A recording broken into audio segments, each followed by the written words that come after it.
Get answers to common concerns about prosthetics for three-legged dogs during this live Q&A session with veterinary orthopedic experts, Drs. Sherman and Debra Cannapp, and Tripawds founders, Renee and Jim, on this episode of Tripawd Talk Radio.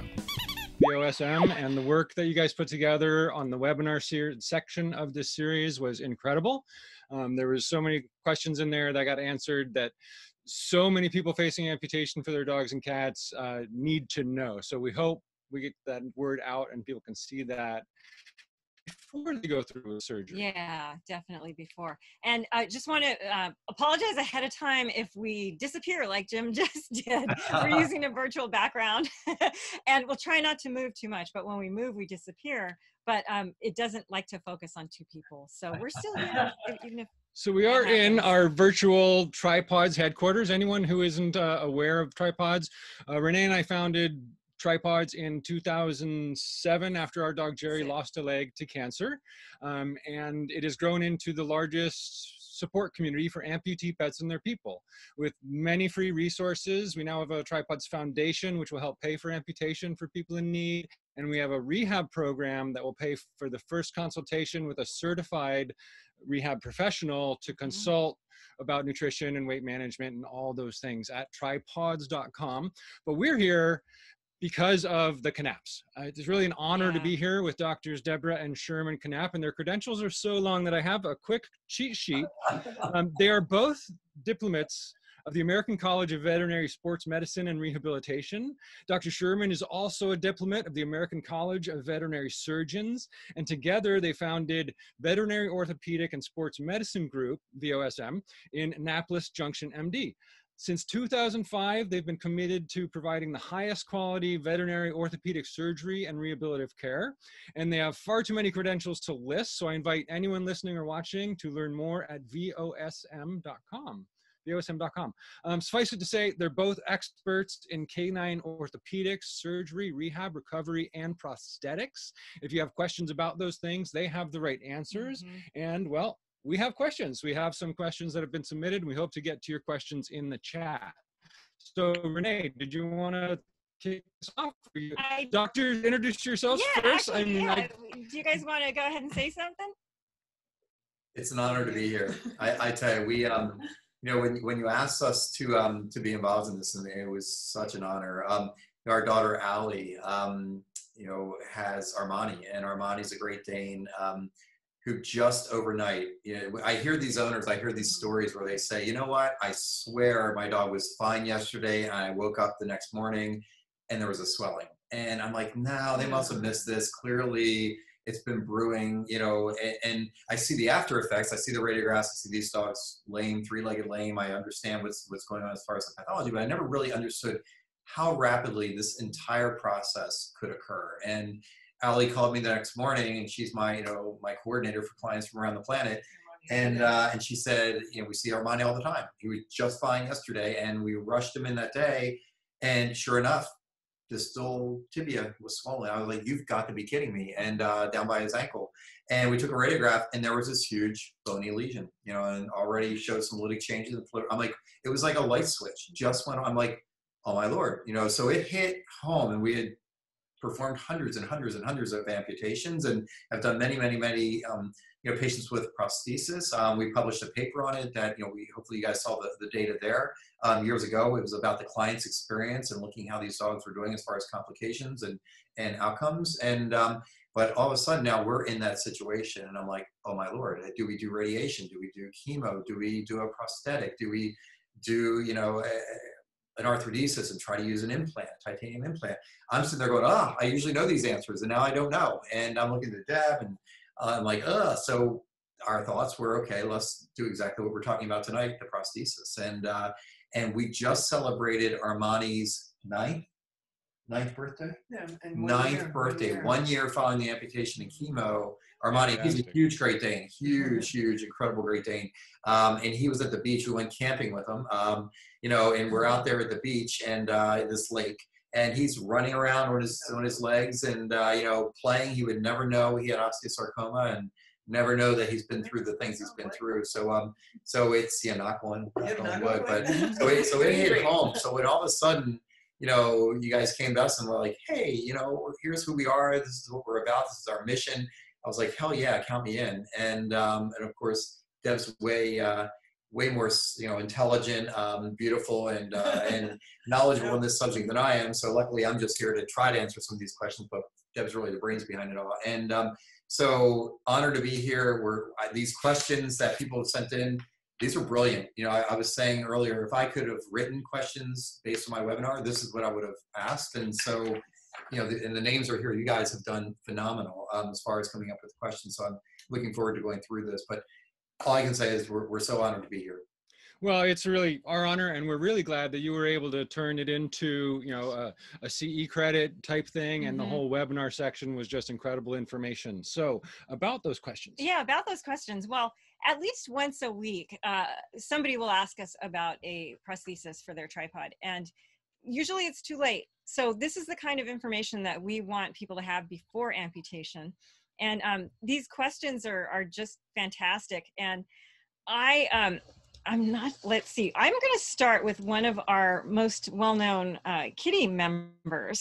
So Dr. Canapp, I don't know how many cats that you see who are tripods looking for a prosthesis, but it is something that we've often wondered about too. So Holly Ann Perkins in Michigan want to know, would all front leg tripods benefit from a carpal support wrap? So she's talking about a wrap, not a prosthesis. And she also asks, do off-the-shelf and or neoprene wraps do much good for a front legger? Or do you recommend custom design hard braces only? And this will be dogs or cats. Dogs or cats, yeah, that's true, yeah. Yeah, so if you think about the forelimb amputations, and when I see a Great Dane, a Rottweiler, or a large Golden Retriever, I see these, you know, Bernese Mountain Dogs coming in, and we know we're dealing with a three-legged situation in the forelimb. I sit there and I say, ugh, you know, what do we do to protect the body? Because it's the whole body, you know, it's a chain, and if there's something off with one portion of the chain, or you're missing that portion of the chain, the entire body, just the biomechanics are thrown off. We know then that they're loading that carpus, you know, or that wrist, and we know within just a short period of time, all those soft tissues are going to start to, we call it creep or stretch out, and just start to become more lax. And anything we can do to protect those tissues is going to be hugely beneficial. Now, there's a fine line between overprotecting them. If you put something too rigid on there, all of a sudden the body says, whoa, I don't have to function. My flexors, you know, none of these support structures really have to take any load, so they will actually start to atrophy and become even a little bit more dysfunctional. So it's a fine balancing act between keeping that carpus at a normal standing angle and protecting it and keeping it comfortable, but not overprotecting it. So the first thing I like to think about when we're dealing with a forelimb amputation, and we're looking at even a smaller breed, definitely the large and giant breeds, is how are we going to support and protect that the opposite one. I'm not a consultant for Tripawd, but it is a company that we use commonly. You know, full disclosure, we do like their products. There's many others out there. Doglegs has some, Orthopets has some. There's so many, but I like the neoprene simply because they give a little bit more, you know, a little bit of flexion, so we're not fully loading. If it's a larger breed dog, we can add extra straps to give it a little bit more support. We can put a thermoplast, molded plastic type material in there to give even further support. And they're easy to clean. You know, they're thermoplast, or they're neoprene, so you can take them off, clean them, and put them on. Usually I recommend that an owner gets a couple of them, because periodically, how do you end up in the lake? How do you end up in the beach? And then in the ocean, you know, things happen. It's raining out. And if it's moist, they'll get a dermatitis. So they want to take that one off, go clean it, put the new one on. But I'm a huge fan of protecting the carpus. What are your thoughts? I think definitely, but I usually use them mostly for activity, right? And so in order to make sure they don't become dependent. So if you're taking a normal tripod in the front end, right, that has a normal carpus on the other side, yes, we want to protect it, but we don't want to overprotect it, just like Sherman said. So we want to make sure that maybe if we're going to go hiking for 3 hours, they wear it, but then around the house, if they go out to go potty, they don't need to wear it. So really kind of, and then that would change if the dog already has some carpal hyperextension or starting to break down or has arthritis, well then we would want to have that on more of the time for more support.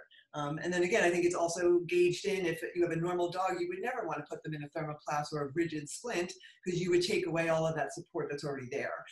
But if you have a dog that, you know, has to go for a forelimb amputation and is already broken down the other side, there are so many things we can do to help them out. But it's really important to just make sure we remember that, you know, God kind of gave us all the joints for a reason. So if you take a joint away, it affects all the other joints above it. So even though we're trying to do the best we want to do for the one joint, we actually hinder the other one. So if we can keep it as natural as possible, but add some support when we're doing our zoomies and going crazy, then that's kind of our goal. I think, yeah, and a break-in period is really important. One of the biggest complications we see with any device, any wrap, any support, prosthesis, we'll talk about this when we talk about, you know, the prosthetics for the forelimb or hind limb, is soft tissue injury. So definitely slow break-in period, but client education. The owners have to be aware that, hey, I'm going to put this on for a few hours, and I'm going to make sure it didn't shift, that there's no rubbing. Okay, we went for a hike. First thing I do when I get back is I'm going to take it off, make sure there's no sores, rubbing, irritation. It's almost like if you get a brand new pair of Nikes and now you're going to go out for a hike and you haven't really broke them in yet, and you get a blister, but you know it's there. You took your shoes off and saw it. But if this dog's living in its orthotic, the owner didn't see it, boy, that's going to get worse and worse and worse. So I think a slow, gradual break-in period to them, and just make sure that you're looking at the soft tissues, make sure you don't see any rubbing or irritation. Okay. Now, is this something that you would prescribe immediately after surgery, or should a pet parent just go out and pick one off the shelf and, you know, later on? How does it work? I think they should really have a conversation with their veterinarian and just really see, again, if you have a younger dog that had to have an amputation for some reason, then probably not, and kind of watch them over time. Okay. So there are some that you can get over the counter that might be just good enough for them when they go out for their long hike or when they run out in the yard. But then the other ones that maybe already have a problem, or we suspect that they're going to start breaking down just because of maybe breed, then I would kind of work with your rehab veterinarian to get one prescribed, maybe more of a custom one instead of one just right off the shelf. Okay, and could one of these supports prevent the bowing that you tend to see over time? You know, if we're talking about bowing because of like a collateral ligament kind of strain or kind of breakdown, yes. Okay. I laugh, I giggle a little bit because some dogs have angular limb deformities and they just bow naturally. You can't fix that with a wrap. Where some people try and it doesn't work out very well. But if it's just soft tissue, absolutely. You can definitely support or even put some more bands on the outside to give even a little bit more support, or, you know, again, help that from breaking down. But if it's just bone change, then no. Yeah, and your question, Okay. this is a great question. I didn't see it on the list yet, but you brought up a great point. If you think about doing a handstand or even a push-up, what happens? The closer you get your hands together, it's more challenging, but you bring your hands out, you have a little bit more support and balance. So we just took that limb away. Instead of being where it should be mechanically, all of a sudden now they're trying to do this, and then what they're doing is kind of roaching their body, kind of turning. You're starting to see a little bit of curvature to the entire core, the spine. And what's going to happen then is biomechanically, this shoulder rotator cuff was supposed to be here. Now all of a sudden they're balancing like this. So you will start to see some tendinitises, tendinopathies, strains to the soft tissues up in the shoulder. And that's why later on we'll touch on this again, but body work, seeing a periodic massage therapist, rehab therapist, someone that's going to be, really look at the whole dog and just from a maintenance standpoint, because all these tissues are going to start to get a little angry over time just from the way we now have to compensate. But it's a great point, because that leg's going to come out. It meant to go here. We're supporting the wrist, but that leg still may go out. At least we're protecting the wrist, but now we have the rest of the chain we also have to maintain. Okay. So you mentioned two things there that are important here. Rehab, we understand, we're big advocates for that. And then you talked about atrophy when you're overprotecting things. So before, just putting your dog in a brace without consulting with your vet, can you talk briefly about the types of rehab and exercises that might be important to put off the need for that brace or benefit the patient? Mm-hmm. Yeah, I mean, there's so many different types, and it's so hard to blanket it because every patient's so individual. But just kind of targeting, if, you know, again, if we're talking about forelimb, if we have a little bit of atrophy in one muscle or the other, there's definitely types of exercise we can target, like, you know, sitting to a down, to a sit, to a stand. It's kind of like push-ups for dogs. A lot of times with our tripods, you know, we try to do kind of swim assist or underwater treadmill assist. So that way, you know, swimming's a little bit difficult because they only have the 3 legs, but you can definitely help them with life vests and help them swim without that weight-bearing type of impact on those joints. So there's definitely different exercises, different types, but it all benefits, and we can definitely target what they exactly on a case-by-case basis. And that's why we're such advocates for people seeing a certified specialist such as yourself. And to wrap up this question real quick, can you address the long-term effects of not having that rehab or that brace? Are they hairline fractures that develop over time, or ligament breakdown? What can happen to those limbs when they are overused, when there's only one left? So if you think about, I want you to do a handstand just on one hand, and you're going to sit there and you're slowly going to start to kind of get weaker and weaker and weaker, and all your soft tissue. So in a dog's wrist, because we're still talking about the forelimb, they have flexor tendons. They have what's called an accessory carpal ligament, which goes up and has another very large tendon. And then from there is all these ligaments that come down. There's many. And then we call it these collagen support structures, all in between the pads and the foot, if you would, we call this on the palmar surface, but basically underneath. All those work together. Think of it like a shock absorber. You know, it's going to keep the dog up on his toes. Now, certain dogs are really up on their toes, like a Doberman, German Shepherds. They already have a little bit more hyperextension, usually about 16 degrees, 12 to about 16 or 18 degrees, depending on which type of German Shepherd. But regardless, as that dog's loading and putting all the weight on that wrist, it's going to continue to creep and slowly break down. Not just these structures over here, your collateral ligaments, all these start to just kind of become strained or sprained. So eventually it could get to the point where they're completely dropped, you know. And then what happens is when you're starting to immobilize a joint, remember this is a joint, your wrist is a joint. So we're talking about the soft tissues, but you'll get arthritis in that joint. Okay, so your toes will start getting arthritis. All the little bones and joint spaces within your wrist area will get arthritis as well. So we'll talk a little bit later about supplements and things you can do to help the joint.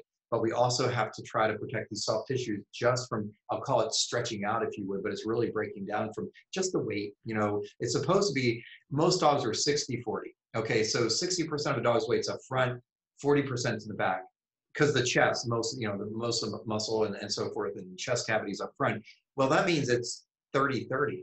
Okay, you know, 30-30 to 60%, 20-20 for 40. All of a sudden, this 30 had to go somewhere. Well, it's going partially to here and then partially back. So we also have to worry about not only the other front limb, the opposite hind limb. Okay, so all of a sudden the lower spine, the hip, the knee, all those things start to take a kind of a toll as well from compensation. So that, so great point. We're trying to kind of protect those soft tissues, and we want to start thinking about it sooner than later. So if I'm doing an amputation, I'm having the chat already with the owner about, hey, we need to think of the limb we're leaving behind. What are we going to do to maintain that support and protect it? Yeah, that's great. Yeah, I think a lot of people, when their pet loses a limb because of a situation like osteosarcoma, they're not looking long into the future. And that's sad. That's often the way things play out. But like, for example, our dog lived 2 years after his osteosarcoma diagnosis, and he was living on one front leg. And at the end of those 2 years, we were just starting to see the results of life on 3 legs. And, now we would have done things totally differently in that we would have been looking at the long term, hoping for the best, and doing all of the things that you're mentioning to protect that one front leg and his rear ones too, and his back. So I want to get back. Holly had one more question. She asks, have you made any full limb 3D jackets for cats? And is this still an option if the scapula has been removed? Now, we think Holly is referring to the awesome prosthesis device made by your friends at our friends too, who actually sponsored this. I don't think we got to mention that earlier, but Dive Design Co., who created this wonderful new device. So she's asking about it for cats. Can you tell us more about that? Yeah, first off, Dive Design, these guys are brilliant. I mean, I am so impressed with this company and their technology. And And I didn't think it worked. We'll get to it, but that video I have in the webinar of the dog with a forelimb amputation, I thought once you lose the scapula, once you've done, I always try to have, from the elbow down, I need that to really have the best outcome, I thought. And Derek Campana and the guys from Dive Design said, you know what? No, we can do it with a full forelimb. I'm like, there is no way. And all of a sudden he sent me the video. I'm like, you've got to be kidding. So the guys at Dive Design, thank you for sponsoring this, but also thank you for what you're doing, because you've changed my world as far as now looking at how we can manage these dogs with things that are bad that are above the elbow, because we didn't have that option before. Cats. Yeah, I mean, why not? Yeah, so cats are tricky. We are so limited. People love cats. There's many cats. There's great cat owners. You're a cat owner, you have more than one cat. Debs is a hairless cat. She said it's because I'm allergic to cats. I'll get a hairless. She lied to me. It has nothing to do with the fur. Yeah, well. She lied. Yeah, I didn't this lie. One right here. That's what he thought. Lied to me. So I helped him out. So when it comes to cats, first of all, they don't show the same signs as dogs. Dogs, we can usually pick up on their lameness. We can see things are going on. Cats sit here, and the next thing you know, they're sitting there. And the next thing they know, they're sitting there. The number one sign that a cat has an orthopedic issue, so whether we're talking about cancer or trauma or some injury, jump height. So it used to be that the cat would jump up on the counter, or the cat would jump up on the bed, or would jump onto that, cat tree. All of a sudden, the cat's no longer jumping on the counter. And the owner's like, thank goodness, we finally taught the cat not to jump on the counter. No, the cat physically can't jump on the counter. And so that's the number one sign that there's something going on with your cat. Then there's trying to even just do a physical exam on a cat. Some cats are fine with it. Some cats say, I'm going to kill you. Every cat's a little bit different. A dog, we can do a lameness evaluation by watching them in the parking lot, in the hallway. We have a big room with a gait analysis computer that we walk them down. Cats, you put them on the floor, they sit there and stare at you. I'm not walking over there. And then you'll move them over there, and they'll maybe walk to the owner. With our gait analysis, we have been able to gait cats. We just set up little walls on each side and they'll walk down the runway. But they're a whole different type of creature. And you try to even rehab a cat, and they're like, I don't like photobiomodulation or laser. I don't want you to do this. I sure don't like acupuncture. Don't come out with a needle. So boy, they're from Mars, and so we have to change exactly what you said, our approach. Your approach. Yeah. I think. So could it be performed? Could we use these devices for cats? Absolutely. And I think there's some questions later on, even more about cats, but that's where the endoprosthesis works quite well also, because if we try to even put a bandage on a cat, by the time it's to the parking lot out of the vet's office, it's fallen off and the owner brings it back in and says, you may need this, so it's hard to keep anything on a cat. So what we've found is that, if you use a prosthetic that actually goes into the body itself, usually they're cemented or press fit, those have a better outcome for cats than trying to strap something on, because you put it this way and all of a sudden it's this way on the cat. But Dive Design, again, this company, they're brilliant. They think outside the box. Convinced me now that we can use something for forelimb amputations that are full forelimb amputations. So I think we should look to them. Hopefully they're watching this evening and they can write in. But if not, we'll ping them right after. Can we come up with something for cats? And I see Dive Design has confirmed they are. Yes. Can't read that. They are up to the cat challenge. Oh, there we go. See? There we go. Perfect. So it hasn't been done, but if anyone's going to do it, they're going to do it. So they're the team. Good to hear. Absolutely. That is great to hear. Okay, so let's go. I do have some more questions about the device, but let's get to the submitted questions. Let's see. This is from somebody who calls themselves Your Columbus Dog Walker. And they say, I adopted a tripod in 2012, and we never thought about prosthetics, mostly because we are afraid of the cost, and she seemed to get on fine with it. I am worried now that she is getting in her old age, and we were thinking about a prosthetic to help. A comment was made early in the seminar that you needed to get the dog equipped with the prosthetic as soon as possible, or they will learn to live without it. Is there any reason to look into a prosthetic for an older dog who has gone their whole life without one? Or should we just focus on maintenance? And unfortunately, we don't know which leg is missing, and I'm going to presume that there's no articulating joints remaining. Right. Yeah, I think it's important. Again, it's so individual, right? And so the thing is, say there is an articulating joint that is left. If they're still using the leg like there was the rest of the leg there, then I think they would be a perfect candidate for it. And so the way we approach any dog with any injury is we never think no. We always like think beyond the stars and be like, they're going to get back to doing everything they ever wanted to do, and then allow the dog to tell us.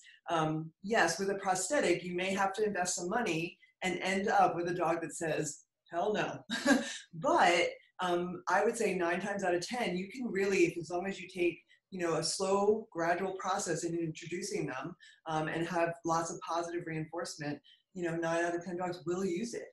So it's just really kind of important to know the dog exactly, what limb, is it full or partial? And then how is that dog actually using themselves? And that may really, really help. I mean, she maybe a couple of years ago may have said no to the prosthetic, but now that she's getting older and wants a little bit of support, may accept it even more now. So I think it's really, I still think it's possible. Yeah, there's no reason not to try it, but they're not inexpensive, so for an owner, you made the comment about costs. I mean, there is some costs. I mean, it takes a lot. If you saw in the video, I kind of went through the step-by-step fabrication process, and we looked at dive designs as well, which is 3D modeling and 3D printing. I mean, it's crazy, Star Wars, but it's a lot. It's a lot of work and manpower for these guys to make these devices, and the materials they're using are high tech and extremely expensive as well. So that's why they cost what they do. So it is, when I say to an owner that has had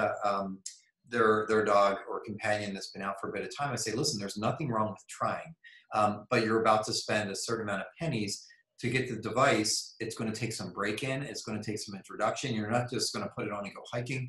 A lot of work to just even get the pet to accept it, to even think about it.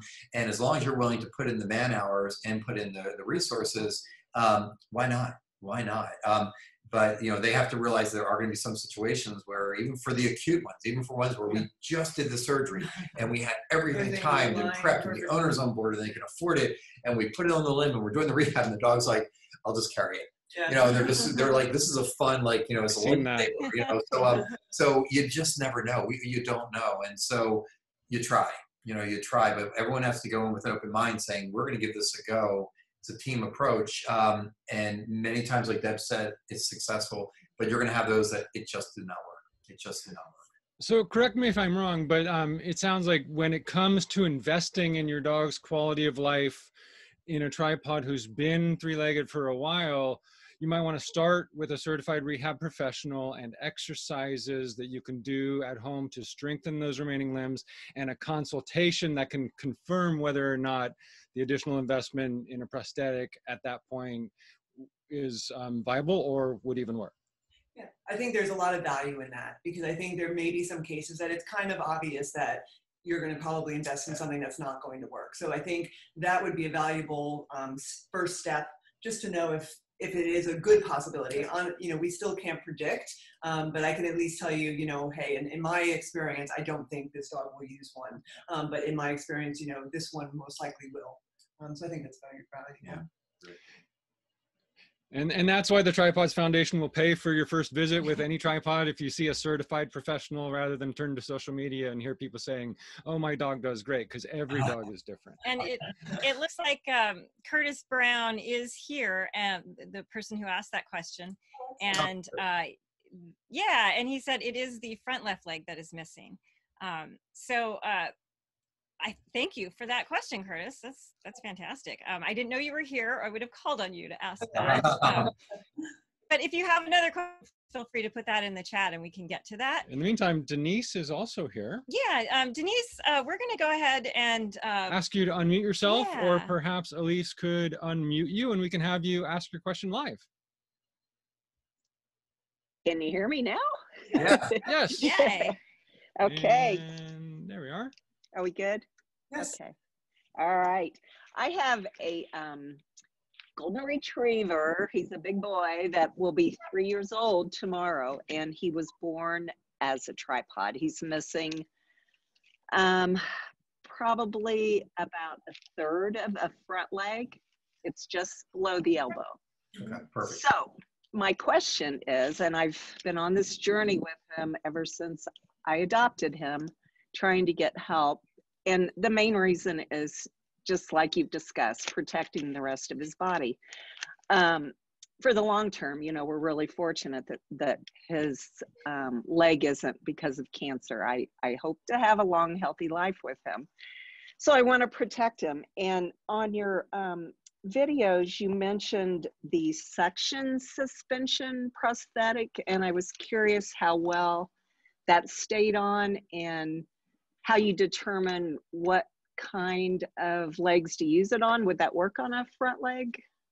It absolutely could. So it really depends.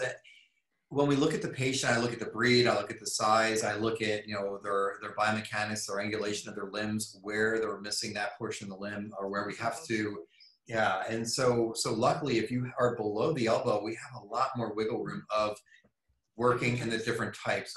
So Jeff Collins is up in Nova Scotia, Canada. He's a phenomenal guy, incredible person when it comes to all these types of devices. And we actually published a paper with him for knee braces for dogs that tore their CCL or ACLs. We had the first publication on that. And he was instrumental early on with us as well, just like Derek, in understanding these. And he was the one that introduced us to the suction. And essentially you have like a Sergi sock that goes on, then you have another little wrap that goes on, and then the device itself actually slides up and forms like a suction, if you would, to that location. So it doesn't shift, it doesn't require all the extra straps and the harnesses and things, and they do quite well with that.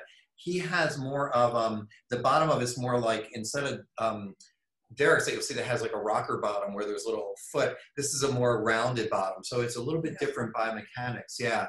And honestly, they both work well. Both the one, you know, we work with so many of these great companies, and these guys are incredible what they manufacture. And so the suction, many times we try one, and if we're like, oh, this one's turning or slipping, and we can't modify it well enough to get it to work for that patient, we may go from one that's a harness or straps to the suction. You know, and again, we go into the owner and say, especially for a situation like yours where it was not cancer, this is long term. You know what? You may not like Reeboks and you like Nikes, or you might like, you know, Brooks. I mean, there's so many different ones that you may like as far as your running shoes, and you're going to try different ones, and some work and some don't. Same with these prosthetics. And you say, oh, well, it's really expensive, but this is over the course of your dog's life, especially when we're looking at long-term in a situation like where it's not a cancer type of event that brought us to this in the first place. So many times it's a little bit of trial and error. So have you used one at all yet, or is this something that's... Yes, we have, and it was not successful, and I won't mention names or anything, but it was attached. Yes, it was hard, and it had a cuff that attached, you know, above the elbow, that part. Right. And it just did not stay on well. And, you know, I thought maybe it was because he had too much hair on his leg. Maybe there was, you know, the neoprene, it wasn't gripping enough. It's like and he's more than willing to use it. He's so agreeable to go through the exercises and everything, but it just pulls off. And so that was my question, would the suction be maybe a better idea? And then I love what the dive design has come up with. I'm not sure, you know, what are you seeing with a partial leg with that? Does it stay on well with that? So we haven't worked with, I was just, as you said that, I'm like, I wonder if we can come up with a dive design. So they've done such a phenomenal job with the full forelimb. I think there probably could be a way that we incorporate it. They scan what we have left of the stump and then the rest of the forelimb. And if we can make a cage, or if they can, that has the full forelimb, I don't see why they couldn't have something that has, you know, the thoracic cage that these dogs are wearing that then incorporates down to the elbow. And then we have the rest of the device, you know, further down from there. We call it distal from there. There's no reason in my mind that we couldn't potentially, not we, but someone, they could potentially get that. Materials too that act like a suction, where they have increased friction in order to kind of stay on against the hair. And so they may be even able to work with actually a partial limb prosthesis and not involve the whole entire body too.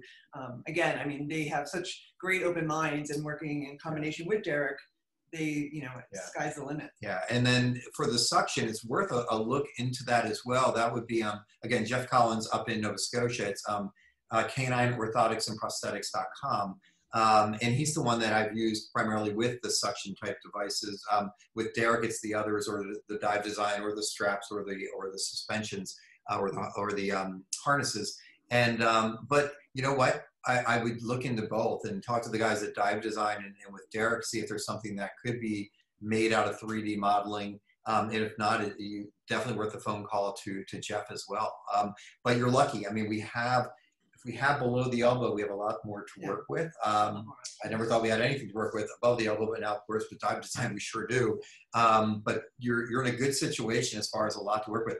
How's the other limb? We're talking about supporting the other limb. How are we doing? Are we in a wrap? Have you tried a carpal support wrap? Yes, actually, when he was just about a year old, I'm in Colorado. We had snow and he just hardly could walk. And so after I took him in, long story short, I found out he had elbow dysplasia in that other front leg. And we ended up doing surgery to clean up the joint. So there's already some arthritis there. And I put him in the soft carpal wrap, like you're talking about, that has like a metal piece that you can take off. It's Velcroed. So Orthopedic makes it.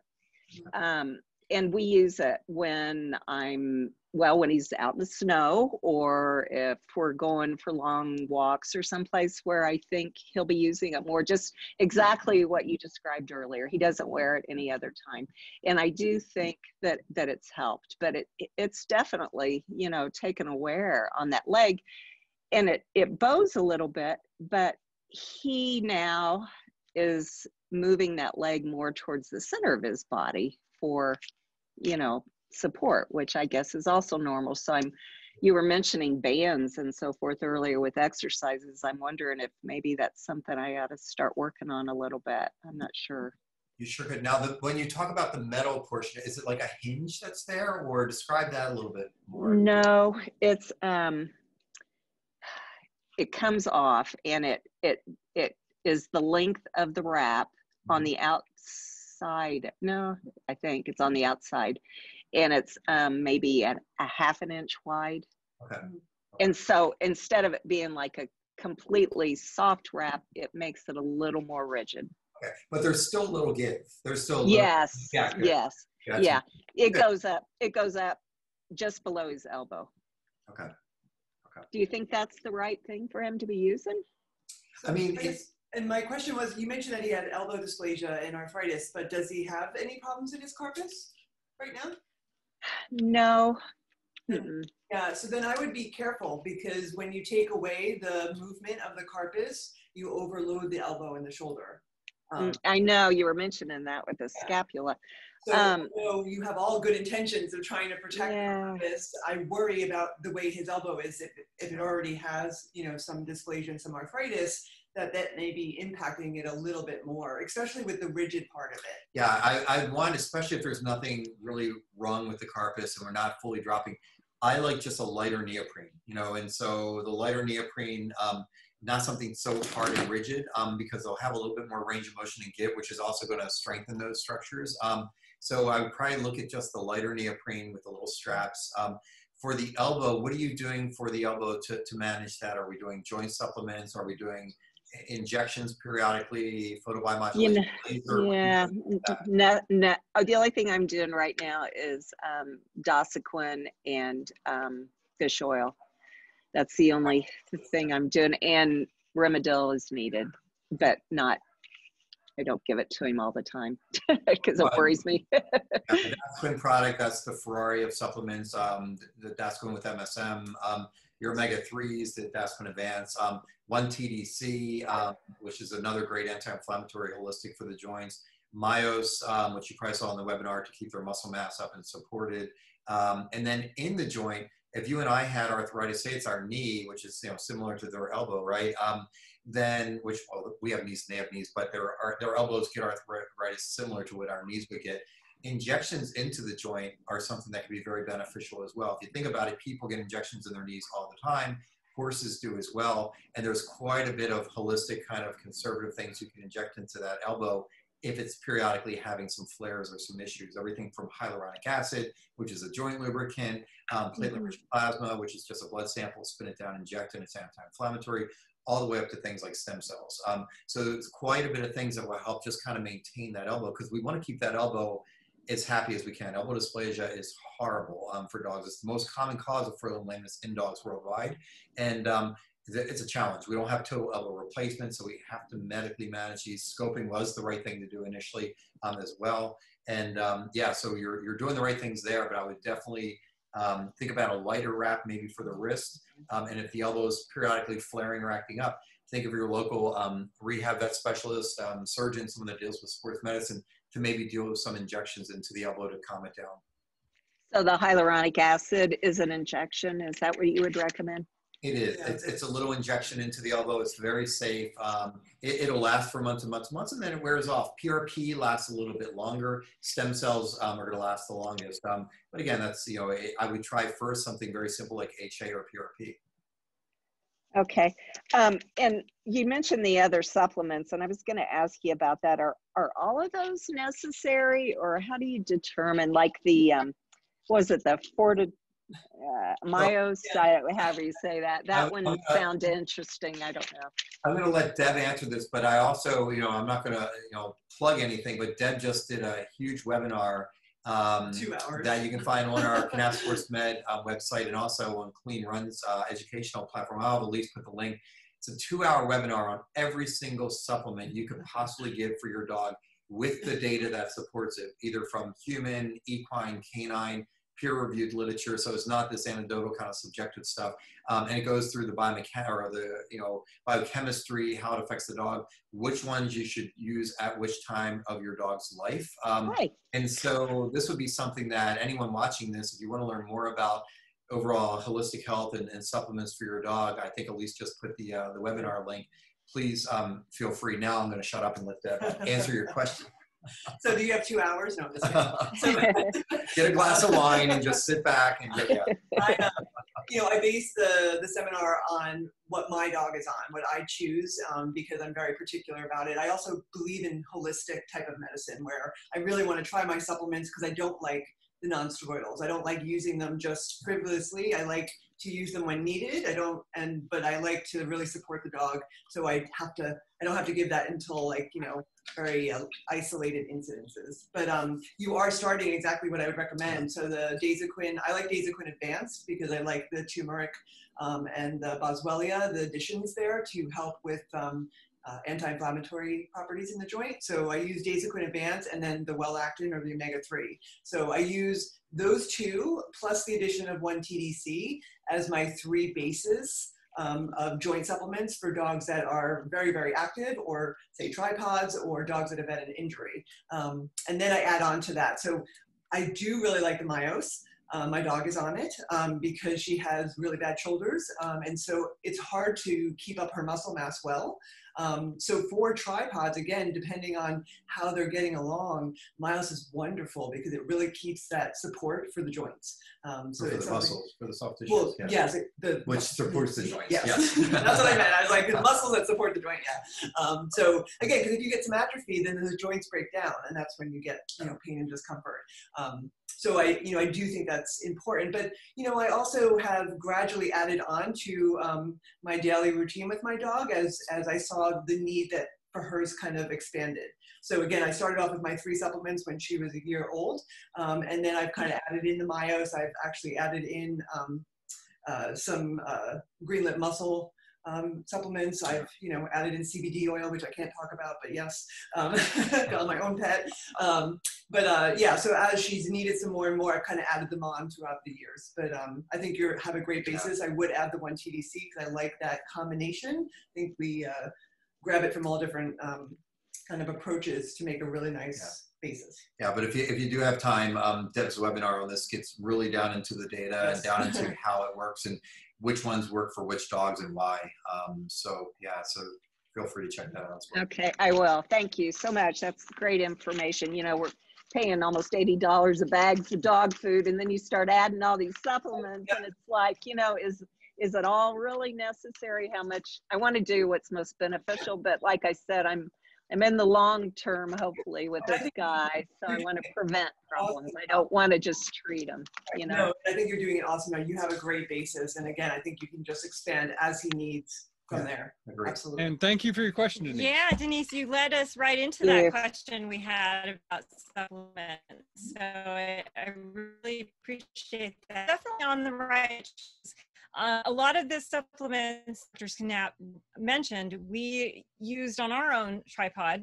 Wyatt, who was a tripod since he was 8 months old, and he went all the way to 12 years old as a rear-legged German Shepherd amputee. And you know, we played around with different supplements over time and stuck to stuff that worked. And when it stopped working, you know, we switched over to different other types. And you just have to play around with it and see what works for your dog. But I'm definitely going to share that webinar with our community. And want to mention to participants, if you have any questions, we're getting close to our time limit. So please put them in the chat. And meanwhile, let's see, I have a couple of questions here. Do you want to, okay. Does breed type have any influence on the success rate of a prosthesis? Can a bulldog be just as successful in a prosthesis as a Doberman?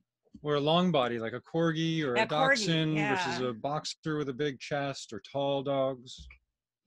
I think so. I really do. I think that actually the personality of the dog actually probably weighs a bit more in than the breed mechanics, because again, they have to be open to this, you know, external, like, foreign piece to become incorporated into their body. And so I think the approach and the you know, gradual introduction period is like a really big important part of it. But I do think with a very talented prosthesis,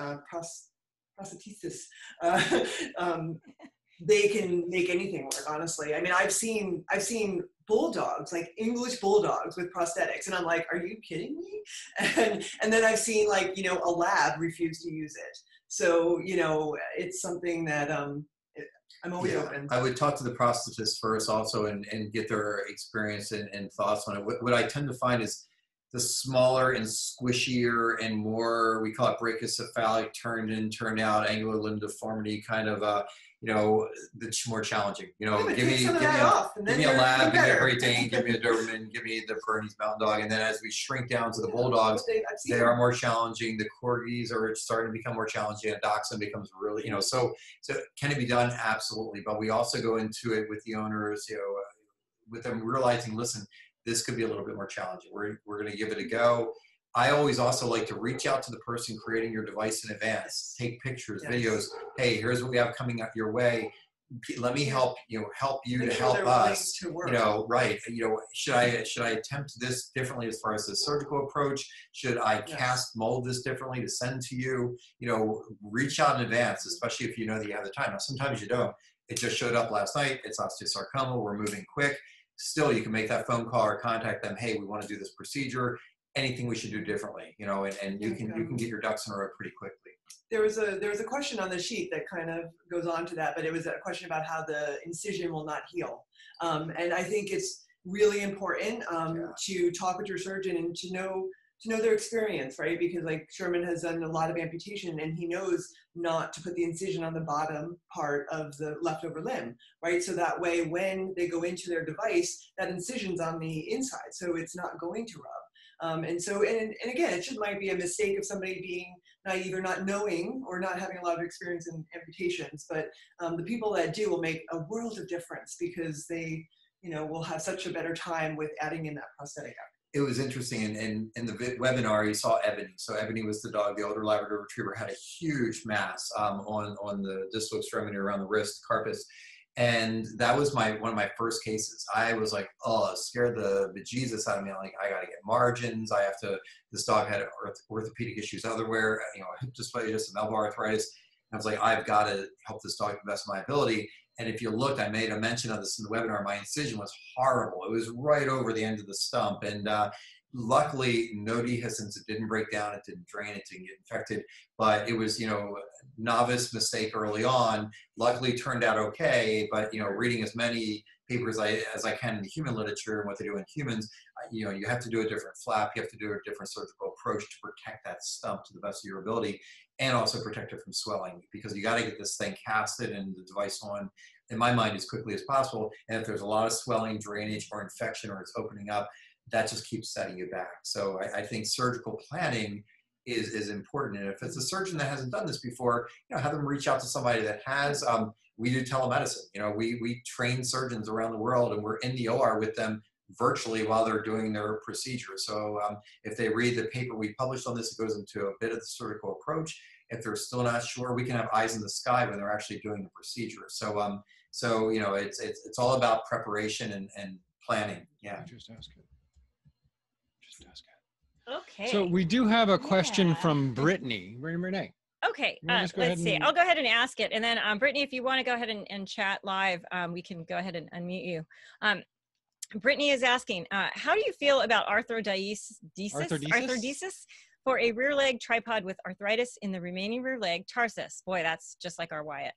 My dog is a VOSM patient, but I live 10 hours away now, and another vet recommended it down the road from my dog. The complications sound particularly scary for a tripod. Yeah, no. Just say no. Just say no. Do everything you possibly can to avoid it. I mean, there is a place for arthrodesis, but I think we've done maybe count on one, maybe 1.5 hands, because we really, really try to avoid it. Line up 10 surgeons, you're going to get 10 different answers, but I tend to be very conservative, holistic, and think outside the box. You can always do surgery, but you can't undo surgery. And whether you're fusing a wrist or fusing an ankle or a carpus or a tarsus, they are plagued with complications. You are immobilizing this limb. You don't have a whole lot of soft tissue here at your wrist or your ankle, so it rubs on the soft tissues. They can break them down. The screws can fall out. They can get infected. It's cold sensitivity. You're out in the snow or in the cold. You have no soft tissues here, so they're walking, and the metal very quickly gets cold. They can break. I had one where I did a carpal fusion. The dog was in a cabin with his owner up in Vermont. There was a bear. The dog tried to get to the bear, broke the plate in half.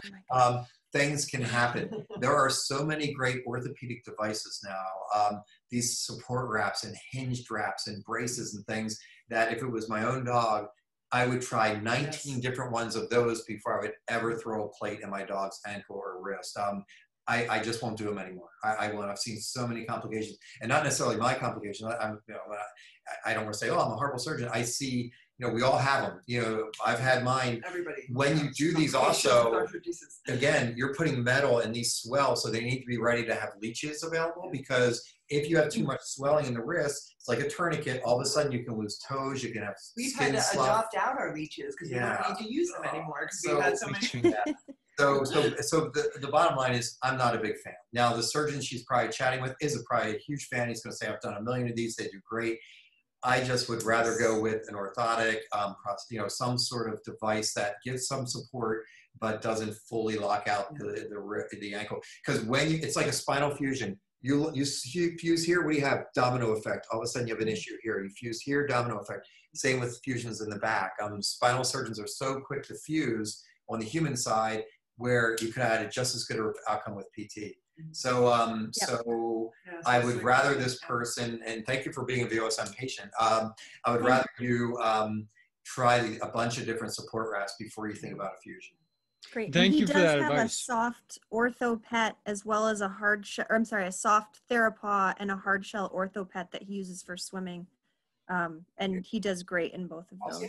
Yeah. Keep that up. Yeah, keep it up. Keep that a way to start. That's great. That's a perfect example of why we always recommend getting a second opinion. And when you get that a second opinion, turn to someone with credentials, awarded, or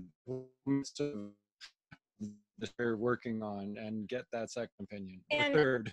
I just, Dr. Canapp, how are we doing on time? Are you okay if we run a little bit over, or do you have somewhere to be? No, we're the kids haven't good. taken down the door. I should have brought the bottle of wine up here with the glasses. The webinar we did last time, we had 600 people on, and the night before that, I found out that the speaker, because it's a series we're doing this week with AMC from New York City. It's MDs and veterinarians. I was on with a human doctor last night, and the night before that, they actually were drinking. I'm like, what? And I got this after the fact. I didn't realize. So yeah, but no, please feel free. Hopefully that whoever's on here this evening, you guys are finding this helpful. So so we're happy to hang around for a bit longer. Great. We do have just a couple more questions then. Everybody's still here, so I think everybody's really enjoying this and getting a lot out of it. Let's get back to the Dive Design device. And when I first saw it, I was skeptical because we've seen a lot of DIY 3D printed devices. And I didn't know who Dive Design was at first. And I looked at it and I thought, oh God, is this somebody in his garage making this thing for tripods? And then I talked to Alex and we had a really great conversation. And I learned that, you guys are definitely working together to see this thing come to fruition. And it's so fantastic. And like you said, it could change a tripod's entire life. And I'm so excited about it. But I'd like to ask you, what impact does that device have on a dog's body mechanics? It looks like a traditional prosthesis will allow a dog to have a more natural gait, where this one is there's still hopping in there. So I was just wondering what your thoughts are on that, and if there are any studies that are being done on it. Like you mentioned, you do gait analysis. Are there any plans for a gait analysis study with that device? Because I've seen similar studies like that with articulating limb prosthetics or in endo prosthetics, that the gait's more normal, and it seems that device there's some bouncing and jarring going on. Yeah. So interestingly, it is called Gait Right. Gait Right was actually it's a long pressure mat that looks at how much pressure you're placing, your step length, stride length. And it was developed initially for humans, and it was developed for humans also mainly to look at people that had a device or a prosthesis. And they wanted to make sure they could see the foot strike, they could see the angulation, they could see, so how much pressure they're using. And then of course it went from Gait Right to Gait for Dogs. So now this is available for dogs. You can use this on the pressure mat for dogs. We have not used any of Dive Designs on the pressure mat yet. It's a great idea. We need to do that.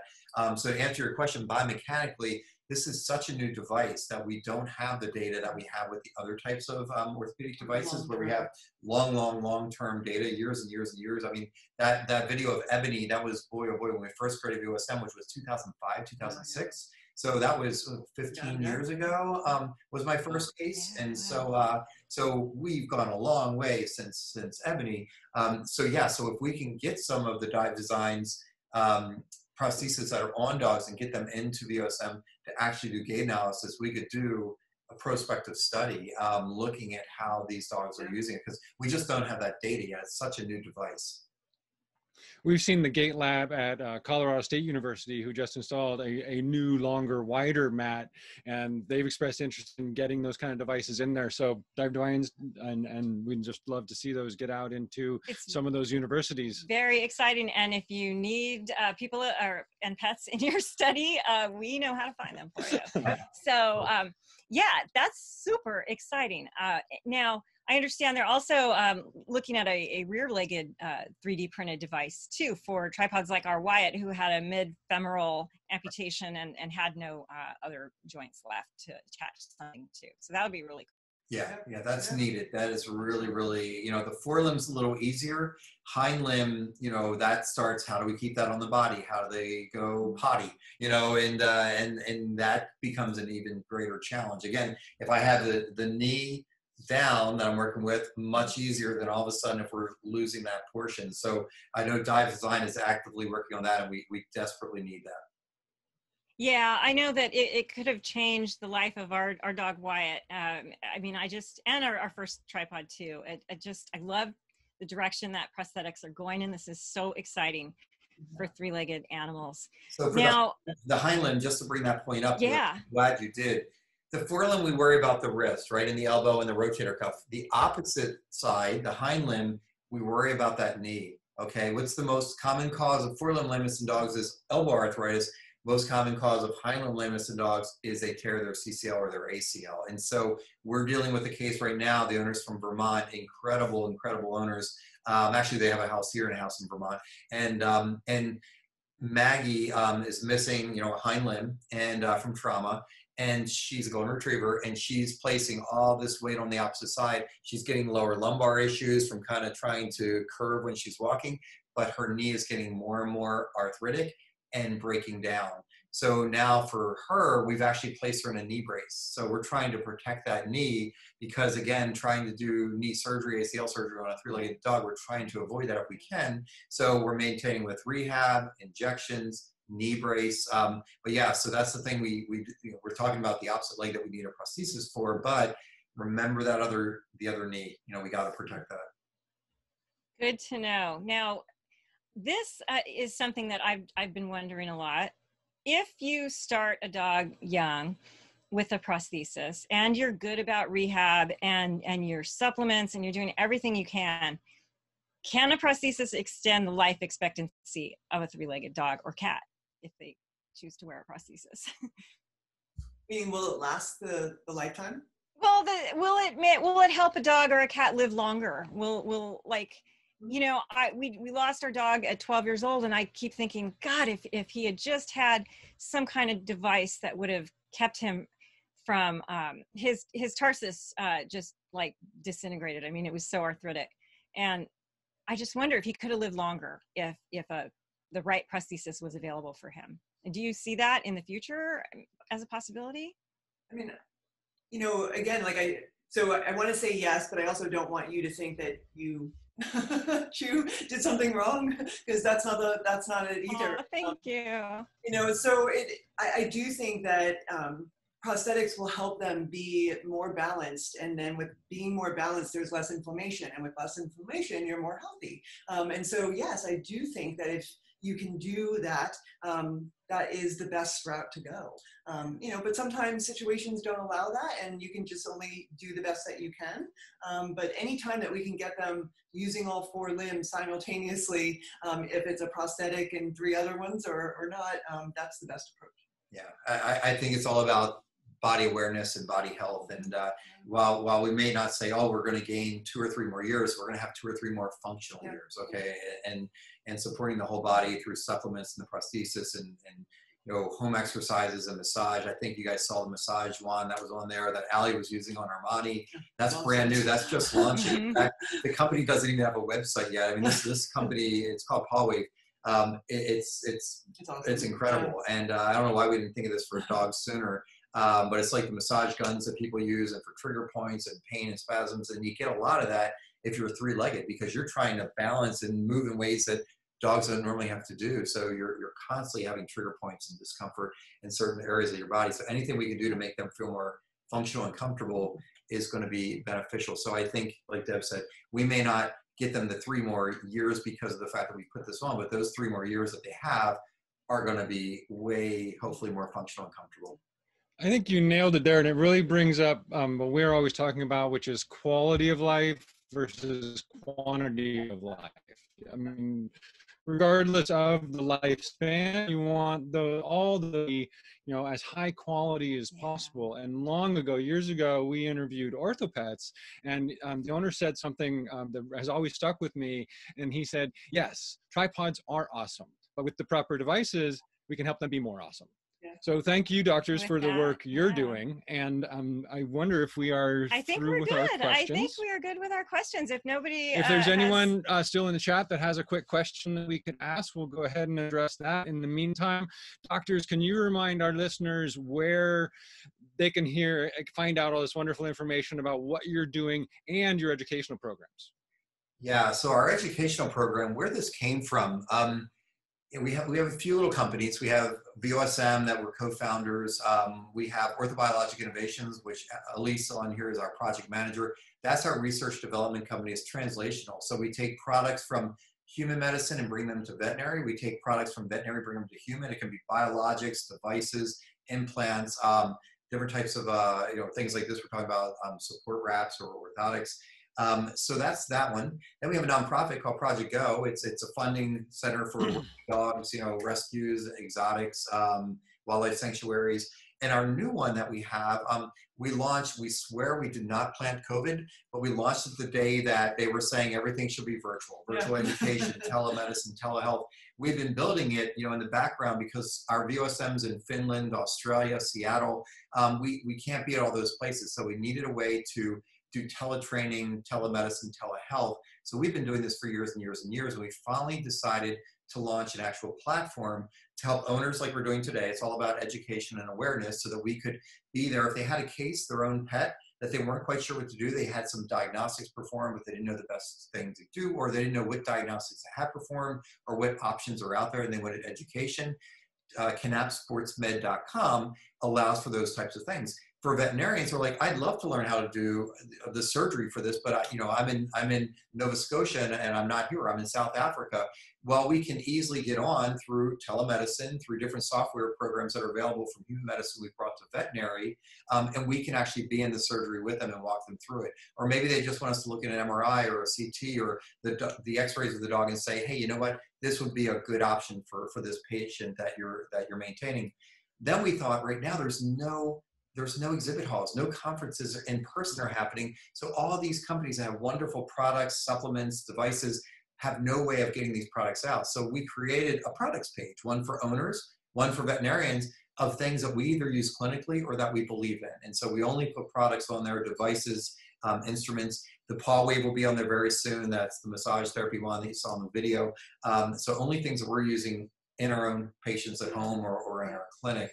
And so then we put all of our educational content there. So our publications, our webinars, all those links are there. So that's our newest thing, that with COVID, and this isn't going away anytime soon, we want to be able to help people and have outreach because they can't get to us. It's so challenging. Even if we didn't have COVID, not everyone can fly from Canada or Australia. So we need a way to help everybody. I love that, because we have so many members who are in crazy remote places like Malta, or we way at the top of Canada, Australia, Nova Scotia. So being able to provide that service could change their pet's life. So thank you so much for that, and thank you for your time today. This is so great. Honestly, can't thank you enough for allowing us to share this information, because rehab and prosthetics and talking about those things before amputation are so important to us, and recovery is so important. I want to remind everyone watching and listening that the Tripawds Foundation will pay for your first consultation with a certified practitioner if you see a CCRT or CCRP, to get those tips and those exercises you can do at home. And for any vets and techs watching, please request free brochures from the Tripawds Foundation that you can give to your amputee patients that inform them about these programs that will make them come to your rehab programs. Yes. And one last thing is, please, if you're watching this, donate to the foundation, because finding funding for these types of things are so challenging. And what you guys are doing to give back to the canine community and feline is just so heartwarming. And so please, anyone watching this, please feel free to donate or to spread the word. So because they're helping us, they're helping our canines, your canines, and feline. So, please try to give back to them, because they're giving back to so many. Thank you so much for that. We actually just launched a Tripawds Ambassador program that allows people to get some pet bandanas and badges and stickers, as well as brochures and cards that they can give out to both their vet clinics or other people that they see who have amputee animals. So that's all available at tripawds.com and tripawds.org, VOSM.com for much more information about the wonderful doctors here. And we can't thank everyone enough for been great. Thank you for being here, everybody, and future viewers. You're awesome. Thank you. Have a great evening. Stay well. You too. Thank you. You too. Many thanks to Dr. Canapp for letting us share this valuable information about tripods and prosthetics. Learn more about Dr. Canapp's work at VOSM.com and find more interviews and videos about prosthetics for three-legged dogs and cats at Tripawds.com. He's a three-legged dog and he's still pretty good.